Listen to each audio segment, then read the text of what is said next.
Bah dis donc, mon Pacalou, là, comment tu pourrais trouver les trois meilleurs joueurs de ta bande, là, en les faisant jouer les uns contre les autres, mais avec le moins de parcours joué possible? Eh ben, pourquoi l'index se suffit le plus, Marty? Si, si, si. Mais là, on ferait des poules par 5, par exemple, et on verrait combien de poules il faut faire et tout ça. Plutôt par 4, alors, Smarty, non? Parce que les règles, là, disent qu'on fait des parties de 4 joueurs maximum, hein. Oui, par 4, si tu veux. Donc tu fais des parties par 4 et le moins possible pour déterminer les 3 meilleurs joueurs du groupe. Bah, c'est vraiment une drôle d'idée, ça, Smarty, drôle d'idée. Mais bon, allons-y. Alors, nous sommes un groupe de 16 joueurs. Et tu veux déterminer les 3 meilleurs dans l'ordre, donc ceux qui font les 18 trous de Montesco avec le meilleur score.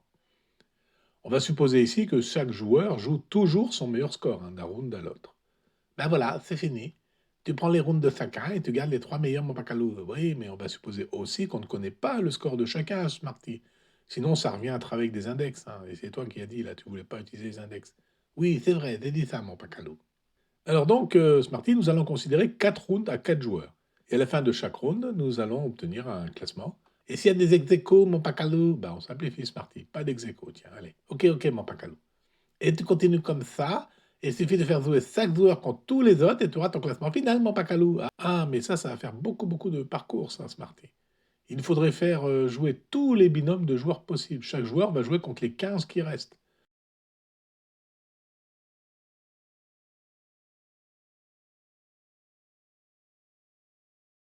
Bon, il faut quand même diviser par deux, hein, parce que quand un joueur I joue contre le joueur J, alors le joueur J joue aussi contre le joueur I, hein. Allez, on doit être plus smart, Smarty. Oui, bon, ça va, hein. Mais c'est toi qui m'as appelé Smarty à l'adoption, hein. C'est vrai, Smarty, c'est vrai. Puis crois bien qu'à aucun moment je ne regrette ce choix de nom, hein. Ni ne regrette de t'avoir choisi à la SPA. Ah, ça c'est gentil, mon Pacal. Bon, alors revenons à notre problème. Comment, avec un nombre de parcours joué le plus petit possible, peut-on déterminer les 3 meilleurs joueurs sur les 16 du groupe? Alors voici une méthode. Comme tu l'as suggéré, on va faire jouer les 4 rounds de 4 joueurs, ça fait en tout 16 parties, hein, 16 parcours joués, en une journée. Et puis on va garder les meilleurs de chaque round. Et ceux-là, on les fait jouer ensemble, les 4 meilleurs, sur un parcours supplémentaire, sur un round complémentaire, donc ça fait 4 parcours supplémentaires. Le premier de ce round 5 est donc forcément le meilleur de tous. Et pourquoi ça, mon Pacalou? Eh bien parce qu'il a battu dans son round à lui, celui du début, là, celui-là, les 3 autres, et il a aussi battu les premiers des 3 autres rounds, donc forcément meilleur que les perdants de ces 3 rounds. Au total, il est donc le meilleur de tous. Oui, je vois bien la sauce maintenant, mon Pacalou. Et le deuxième et le troisième alors? Eh bien, ça, on peut les déterminer en seulement 6 parcours supplémentaires, Smarty. 6 parcours seulement, mon Pacalou? Oui, oui, Smarty. Suis bien le raisonnement. Je suis, mon Pacalou. Et alors? Eh bien maintenant, on va représenter les différentes parties déjà réalisées en classant les joueurs dans l'ordre des scores du meilleur au moins bon par round.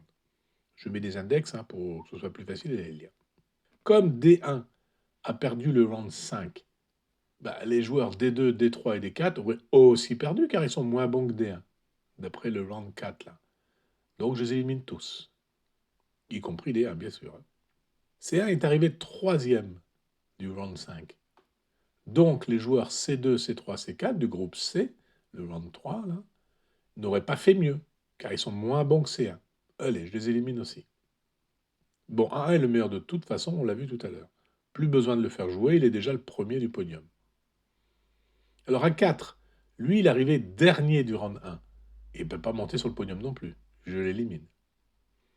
Et comme B1 est arrivé deuxième, B2 peut-être, lui, pourrait arriver troisième, mais B3 et B4 forcément ne seraient pas sur le podium non plus. Au mieux, ils seraient quatrième. Je les élimine. Ben, à force d'éliminer tout le monde, il reste plus grand monde, hein, mon Pacalou, là. Il reste plus que A2, A3, B1, B2 et C1. Exactement, Smarty. Et on voit que C1, B2 et A3 sont au mieux troisième. Par conséquent, le deuxième, c'est soit B1, soit A2. Bah, il suffit de faire jouer B1 et A2 à 2, et puis après, tu fais jouer C1, B2 et A3, 3, mon Pacalou. Ah, ça, c'est une bonne idée, mais c'est pas tout à fait suffisant. On va bien partir d'un match à 2, B1 contre A2. Ça va déterminer le seul et unique deuxième. Ce qui veut dire que celui qui perd ce match-là peut être au mieux troisième. Et tu fais jouer celui-là avec les trois qui restent là. C1, B2 et A3 pour voir le troisième, mon Pacalou. Vous avez compris? Mais oui, bravo. Ça nous fait donc en tout 4 fois 4 plus 2 plus 4 parcours joués, c'est-à-dire 26 parcours en 4 jours seulement. Et ça suffit pour déterminer les 3 premiers, et puis dans l'ordre en plus. Hein. Oui, mon pacalou. 4 jours seulement, 26 parcours seulement. C'est bien optimisé ça. Et si tu faisais des poules comme au tennis, en ne gardant qu'à chaque fois le meilleur, ça irait pas plus vite? Ah non, Smarty, regarde. 16 joueurs jouent 2 à 2. Ça fait 16 parcours, il reste 8 joueurs. Les 8 joueurs restants jouent 2 à 2. 8 parcours, 4 joueurs, etc., etc. En tout, il faudrait 16 plus 8 plus 4 plus 2 parcours, c'est-à-dire 30 parcours. Ça fait plus que 26.